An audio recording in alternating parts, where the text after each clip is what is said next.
राधे राधे सभी को। दोस्तों, मैं अंकुश आपके लिए लेके आया हूँ एसएससी एमटीएस का एनालिसिस वीडियो। जो भी सारे बच्चे जो एसएससी एमटीएस का एग्जाम देने जाएंगे वो एकदम ध्यान से सुन लीजिए कि ये जो वीडियो है ना, आपके लिए बहुत ज़्यादा हेल्पफुल होने वाला। यहाँ पे जो भी क्वेश्चन मैं बताऊंगा जो एग्जाम में आया हुआ है वही सारे रिलेटेड क्वेश्चन बताने वाला। अगर आप एक झलक भी देख लोगे तो आपका कितना मार्क्स बढ़ जाएगा वो आपको भी नहीं पता। तो सबसे पहले क्या करेंगे कि हमारे साथ आपको जुड़ना पड़ेगा। जुड़ने के लिए क्या करना पड़ेगा? चैनल को सब्सक्राइब करना पड़ेगा और वीडियो अगर पसंद आए तो लाइक ज़रूर कीजिएगा। तो चलिए इसी के साथ हम लोग स्टार्ट करते हैं हमारा पहला क्वेश्चन जो एमटीएस में आया हुआ है उसके बारे में। पहला हमारा क्वेश्चन क्या है कि हिंद स्वराज पुस्तकों के लेखक कौन है? Who is the author of the book of Hind Swaraj? तो भैया देखिए, ये जो क्वेश्चन है ना इसका आंसर सभी को पता है। ये बहुत ही ज़्यादा हाईलाइट क्वेश्चन जो हर एग्जाम में आपको देखने के लिए मिलेगा, जैसे एसएससी एमटीएस में देखने के लिए मिला। तो इस क्वेश्चन का जो राइट आंसर होगा वो है हमारा option number B, Mahatma Gandhi. ठीक है। तो जो भी सारे बच्चे ऑप्शन बी ये सोचे थे उनका सही राइट आंसर है। चलिए नेक्स्ट क्वेश्चन की तरफ आगे बढ़ेंगे। क्वेश्चन नंबर हमारे पास है दूसरा कि 2011 की जनगणना के अनुसार निम्नलिखित में से किस राज्य की जनसंख्या सबसे अधिक थी? According to the census 2011, which of the following state has the highest population? अब भैया देखिए यहाँ पे ना क्वेश्चन जो है वो थोड़ा चेंजेस है, ऑप्शन चेंजेस है। अगर आप यूपी रहता, उत्तर प्रदेश रहता तो आप फटाक से उसको क्लिक करते, लेकिन यूपी तो है नहीं। ठीक है। तो फिर इसका आंसर क्या होगा? तो इस चारों ऑप्शन में जो राइट आंसर जो होगा वो हमारा ऑप्शन नंबर डी होगा, वेस्ट बंगाल। ठीक है। वेस्ट बंगाल की अगर बात करें तो ये चौथा पॉपुलेशन स्टेट में आता है। तो option number D is the correct option. चलो नेक्स्ट क्वेश्चन की तरफ आगे बढ़ते हैं और क्वेश्चन नंबर हमारे पास थर्ड है कि कजरी मुख्य रूप से किस राज्य में प्रसिद्ध लोक और लोक गायक मैत्री है? मतलब Kajari is the famous folk dance and singing style of which state? Rajasthan, Uttar Pradesh, Punjab या गुजरात? चलिए क्या होगा इसका राइट आंसर? जो कजरी जो है ना, वो एक आपका फोल्क डांस भी है और सिंगिंग स्टाइल भी है। वो किस स्टेट से रिलेट करता है वो आपको बताना है। तो बताइए क्वेश्चन नंबर थर्ड का क्या होगा? तो ये थर्ड का जो राइट आंसर है ना, वो है हमारा UP, Uttar Pradesh is the right answer. चलिए नेक्स्ट क्वेश्चन की तरफ आगे बढ़ते हैं। क्वेश्चन है हमारे पास कि निम्नलिखित में से कौन सी पर्वत श्रेणी हिमालय श्रेणी के भाग नहीं है? Which of the following mountain ranges is not a part of the Himalaya range? Pir Panjal, Aravalli, Ladakh या जंस्कार? क्या होगा इसका राइट आंसर? तो इस क्वेश्चन का जो राइट आंसर है ना, वो है हमारा ऑप्शन नंबर बी, अरावली। ठीक है। Aravalli is the right answer. चलिए नेक्स्ट क्वेश्चन की तरफ देखते हैं। नेक्स्ट क्वेश्चन है हमारे पास कि निम्नलिखित में से कौन सा वॉलीबॉल में सर्व का एक प्रकार है? Which of the following is the type of serve in the volleyball? पहला है फ्लोट सर्व, जंप सर्व, अंडरहेड सर्व या ऑल ऑफ द अबव? अब ये क्वेश्चन जो आया हुआ है वो खेल से रिलेटेड है। जो वॉलीबॉल खेलते हैं वो तो बता देंगे, जो नहीं खेलते हैं वो तो बता नहीं पाएंगे। तो इस क्वेश्चन का जो राइट आंसर होगा वो आपका होगा all of the above. Float serve भी होगा, जंप सर्व भी होगा और अंडरहैंड सर्व भी होगा। ठीक है। चलिए नेक्स्ट क्वेश्चन की तरफ आगे बढ़ाते हैं। माउंट आबू स्थित दिलवाड़ा जैन मंदिर परिसर में कुल कितने मंदिर का समूह है? How many temples are there in the Dilwara Jain temple complex located in the Mount Abu? तीन है, पांच है, सात है या नौ? ऑप्शन आपके पास यही दिखाई देगा। तो इस क्वेश्चन का जो राइट आंसर है वो है हमारा ऑप्शन नंबर बी, फाइव। ठीक है। तो ऑप्शन नंबर बी इस क्वेश्चन का करेक्ट आंसर है। चलिए नेक्स्ट क्वेश्चन की तरफ आगे बढ़ते हैं और ये क्वेश्चन आपका ना करंट अफेयर से रिलेटेड है। तो एक बार ये सब क्वेश्चन आप देख के ही जाना। क्वेश्चन क्या बोल रहा है कि एनवी स्टेट इंडिया रिपोर्ट किस मंत्रालय द्वारा जारी की जाती है? The EnviStats India report is released by which ministry? पहला ऑप्शन हमारे पास है पर्यावरण, वन और जलवायु परिवर्तन मंत्रालय, सांख्यिक और कार्यक्रम क्या है कार्यान्वयन मंत्रालय, या फिर पृथ्वी विज्ञान मंत्रालय, या कृषि और किमान, किमान नहीं होगा, किसान होगा। ठीक है। किसान मंत्रालय। क्या होगा इसका राइट आंसर? अब इस क्वेश्चन का जो राइट आंसर है ना, वो है हमारा option number B, ministry of statistics and programme implementation of MOSPI। ठीक है, तो option number B is the correct answer. चलिए नेक्स्ट क्वेश्चन की तरफ आगे बढ़ते हैं, और क्वेश्चन नंबर हमारे पास अभी 8वां क्वेश्चन है। क्वेश्चन क्या बोल रहा है कि गंगा दशहरा को त्योहार हिंदू कैलेंडर के अनुसार किस महीने में मनाया जाता है? तो Ganga Dussehra festival is celebrated in which month according to the Hindu calendar? पहला हमारा चैत्र, जेठ, श्रावण या फिर कार्तिक। बताइए इसका राइट आंसर क्या होगा? तो जो हम लोग गंगा दशहरा अगर बात करें, जो फेस्टिवल जो मनाया जाता है हिंदू कैलेंडर के हिसाब से, तो वो हमारा है ऑप्शन नंबर बी, जेठ के हिसाब से। ठीक है, तो ऑप्शन नंबर बी इस क्वेश्चन का राइट आंसर है। नेक्स्ट क्वेश्चन की तरफ आगे बढ़ते हैं, और क्वेश्चन नंबर हमारे पास है कि गौतम बुद्ध है, यहाँ पे गौतम बुद्ध के बारे में कौन सा कथन सही है? गौतम सबसे सरल रचना है, या ये सबसे सरल पद वर्ष पद 8 है? ये क्वेश्चन पूछा गया है एसएससी एमटीएस में। तो इस क्वेश्चन का जो राइट आंसर है ना, वो हमारा 1 और 2 दोनों है, both 1 and 2 is the right answer. चलिए नेक्स्ट क्वेश्चन की तरफ आगे बढ़ते हैं। क्वेश्चन नंबर हमारे पास है 10, कि चंद्रयान 3 के प्रपोजल मॉड्यूल पर लगे शेप पेलोड के मुख्य उद्देश्य क्या है? What is the primary object of the shape payload of the Chandrayaan 3 propulsion of module?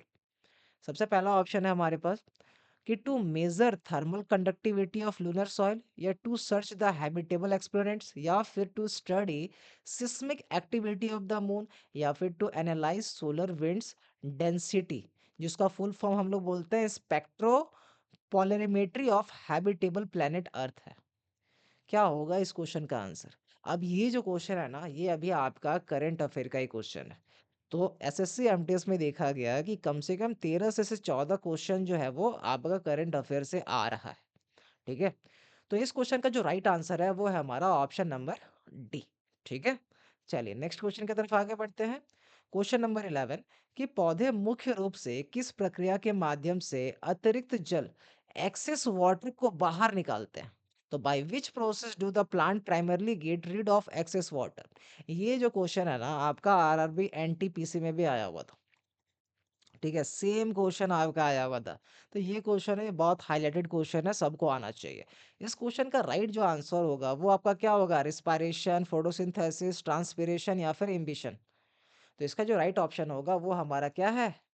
Transpiration. क्या है? ट्रांसपिरेशन। ठीक है, तो option number C is the correct answer. Next question की तरफ आगे बढ़ते हैं। क्वेश्चन हमारा बोल रहा है कि भारतीय संविधान के अनुच्छेद 26 और 27 के संदर्भ में कौन सा कथन सही है? कि which statement is correct regarding article 26 and 27 of the constitution? पहला ऑप्शन हमारे पास क्या है कि article 26 gives freedom to manage religious affairs, and article 27 gives freedom from the payment of the taxes of the promotion of the any particular religion. तो हमारा option number A is the correct answer, क्योंकि हमें पता है कि 26 और 27 जो है ना, वो हमें क्या देता है? हमें फ्रीडम देता है कोई भी रिलीजियस अफेयर को मानने, मतलब कोई भी रिलीजन को आप मान सकते हो। और अगर आप जो मान रहे हो, आप कोई भी प्रमोशन वगैरह कर रहे हो, तो उसमें उसको आपको कोई टैक्स वगैरह नहीं देना होगा। तो आर्टिकल 26, आर्टिकल 27 जो करेक्ट आंसर है वो हमारा ऑप्शन नंबर ए है। नेक्स्ट क्वेश्चन की अगर बात करते हैं, तो हड़प्पा सभ्यता के लोग किस धातु से अपरिचित थे, यानी किसी धातु के बारे में नहीं जानते थे? The people of the Harappan civilization were unknown for to which metal? Copper, bronze, Iran, iron नहीं है, वो आयरन है, गोल्ड। बताइए क्या होगा इसका राइट आंसर? तो सभी को जानते हैं कि हड़प्पन सिविलाइजेशन में आयरन के बारे में पता चल चुका था, ब्रोंज के बारे में पता चल चुका था, कॉपर के बारे में पता चल चुका था, या फिर गोल्ड के बारे में पता चल चुका था, या नहीं पता चला था? सभी कोई आंसर कीजिएगा। तो ये 13 नंबर का जो राइट आंसर है वो है हमारा कॉपर। जो कॉपर है ना, उसके बारे में नहीं जानते थे हड़प्पन सिविलाइजेशन में। चलिए नेक्स्ट क्वेश्चन की तरफ आगे बढ़ते हैं, और ये क्वेश्चन है आपका इंग्लिश का। ठीक है, ये आपका इंग्लिश का क्वेश्चन है। इंग्लिश का क्वेश्चन में क्या बोल रहा है कि डिग डिग मतलब क्या होता है? खोदना होता है। उसका अपोजिट शब्द क्या होगा? तो which of the most appropriate antonym of the word dig? अब डिग मतलब होता है खोदना, फिल मतलब होता है भरना, तो हमारा option number B is the correct answer. Next question की तरफ आगे बढ़ते हैं। ये भी हमारा इंग्लिश का क्वेश्चन है। ठीक है, ये भी हमारा इंग्लिश का क्वेश्चन है। क्वेश्चन क्या बोल रहा है कि a whale of a time का सही अर्थ क्या है, कि what is the correct meaning of the idiom a whale of a time. तो a whale of a time का सही आंसर क्या होगा?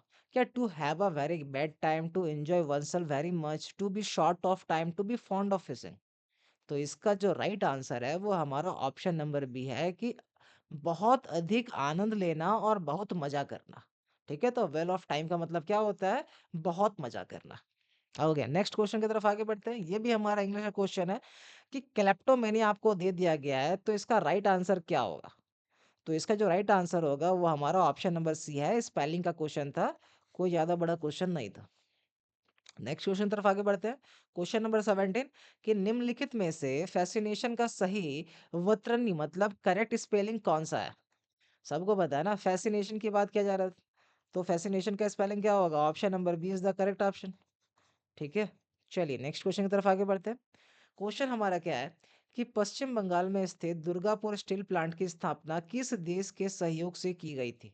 The Durgapur steel plant was established with the help of which country? पहला है हमारा Soviet union, USSR, Germany, United kingdom या फिर यूएसए। तो इसका राइट आंसर जो होगा ना वो हमारा यूनाइटेड किंगडम होगा। यूके, यूके जो है ना वो दुर्गापुर स्टील प्लांट जो है ना उसमें वो लोग क्या किए थे, हेल्प किए थे उसको बनाने में। चलिए नेक्स्ट क्वेश्चन की तरफ बात करते हैं कि हाल ही में चर्चा रहा स्कॉट, स्कॉट मतलब क्या है? Special circumstantial orbital tracker. ठीक है, मिशन किस भारतीय स्टार्टअप द्वारा विकसित किया गया था? बताइए। पिक्सेल, स्काईरूट एरोप्रेस, दिगांतरा या फिर अग्निकुल कॉस्मोस। तो option number C is the right option. Digantara के वजह से स्कॉट जो है ना वो आपका करंट अफेयर का क्वेश्चन बन रहा है ये भी। ठीक है, चलिए नेक्स्ट क्वेश्चन की तरफ आगे बढ़ते हैं। क्वेश्चन क्या है हमारा कि विच of the following does not, याद रखिएगा डज नॉट की बात किया जा रहा है, come under the primary sector? Agriculture, forestry, disinvestment या फिर माइनिंग? तो option number C is the correct option, की डिसइन्वेस्टमेंट जो है ना वो आपका प्राइमरी सेक्टर से बिलोंग नहीं करता। चलिए नेक्स्ट क्वेश्चन की तरफ आगे बढ़ते हैं। क्वेश्चन नंबर 21, कि what is the most appropriate definition of a molecule? जो मॉलिक्यूल है उसका एप्रोप्रिएट उसका डेफिनेशन क्या है? कि वह सबसे छोटा कण जो स्वतंत्र अस्तित्व में नहीं रह सकता, दो या दो से अधिक परमाणुओं का समूह जो रासायनिक रूप से एक साथ बंधे हो, या परमाणु का वह भाग जिसमें केवल प्रोटॉन होता हो, या एक ही प्रकार के परमाणु का मिश्रण जो भौतिक रूप से जुड़े हो। क्या होगा इसका राइट आंसर? तो इस क्वेश्चन नंबर 21 का जो राइट आंसर होगा वो है हमारा क्या? Option number B, a group of two or more atoms chemically bonded together. ठीक है, तो option number B is the correct answer. Next question की तरफ आगे बढ़ते हैं। तो हमारे पास है कि चावग्लाइजोन नृत्य का संबंध किस भारतीय राज्य से है? ठीक है, Chwanglaizawn dance is associated with which Indian state? Manipur, Nagaland, Mizoram या मेघालय? ठीक है, ये आपका स्टैटिक का क्वेश्चन बन रहा है, ये आपका स्टैटिक का क्वेश्चन बन रहा है, स्टैटिक जीके का क्वेश्चन बन रहा है। तो बताइए क्या होगा इसका राइट आंसर? तो इस क्वेश्चन का जो राइट आंसर है वो है हमारा ऑप्शन नंबर सी, मिजोरम। ठीक है, चलिए नेक्स्ट क्वेश्चन हमारे पास है कि उस व्यक्ति को क्या कहते हैं जिसके पास अपना कर चुकाने या जीवन यापन के लिए बिल्कुल भी धन ना हो? ये आपका इंग्लिश का क्वेश्चन। बताइए क्या कहते हैं? मीजर, स्पेंडथ्रिफ्ट, एरिस्टोक्रेट या पॉइपर? तो option number A is the correct answer. ठीक है, चलिए नेक्स्ट क्वेश्चन। क्वेश्चन नंबर 24, कि बैंक शब्द के दो अलग अलग अर्थ क्या है जिनमें से एक संबंध नदी से है और दूसरा संबंध किससे है? बैंक से है। बताइए क्या होगा? कि नदी का किनारा, पैसा जमा करने वाला संस्था, या नदी की गहराई या मछली पकड़ने वाला संस्था, या पानी का बहाव और बादलों का समूह, या नाव चलाने का रास्ता, या रेत की टीला? तो इसमें जो आपका राइट आंसर होगा वो हमारा ऑप्शन नंबर ए। ठीक है, इस क्वेश्चन का राइट आंसर क्या है? ऑप्शन नंबर ए। नेक्स्ट क्वेश्चन पे आते हैं कि how many subject were included in the concurrent list in the original constitution of India? Bharat के मूल संविधान में समावती सूची में कुल कितने विषय शामिल थे? 47, 52, 67 या 56? तो ऑप्शन नंबर इसमें भी ए इज द करेक्ट ऑप्शन कि 47 जो थे ना वो इंक्लूडेड थे हमारे कंकरेंट लिस्ट में ओरिजिनल कॉन्स्टिट्यूशन का। नेक्स्ट क्वेश्चन अगर बात करेंगे, और ये हमारा सबसे लास्ट क्वेश्चन है कि चीनाबार निम्नलिखित में से किस धातु का मुख्य अपसक ओर है। मतलब अपसक मतलब ओर होता है। तो cinnabar is the primary ore of which of the following metal. जो चीनाबार है वो किससे निकाला जाता है, किससे निकाला जाता है, उससे बनता क्या है? आयरन है, अल्युमिनियम है, मरकरी है या फिर कॉपर है? तो option number C, mercury is the right option. अगर आपको ये वीडियो हेल्पफुल लगी हो तो सब्सक्राइब करना ना भूलें, और अगर वीडियो अच्छी लगी हो तो एक लाइक जरूर करके जाए। मिलते हैं ऐसे एक नेक्स्ट वीडियो के साथ। जय हिंद।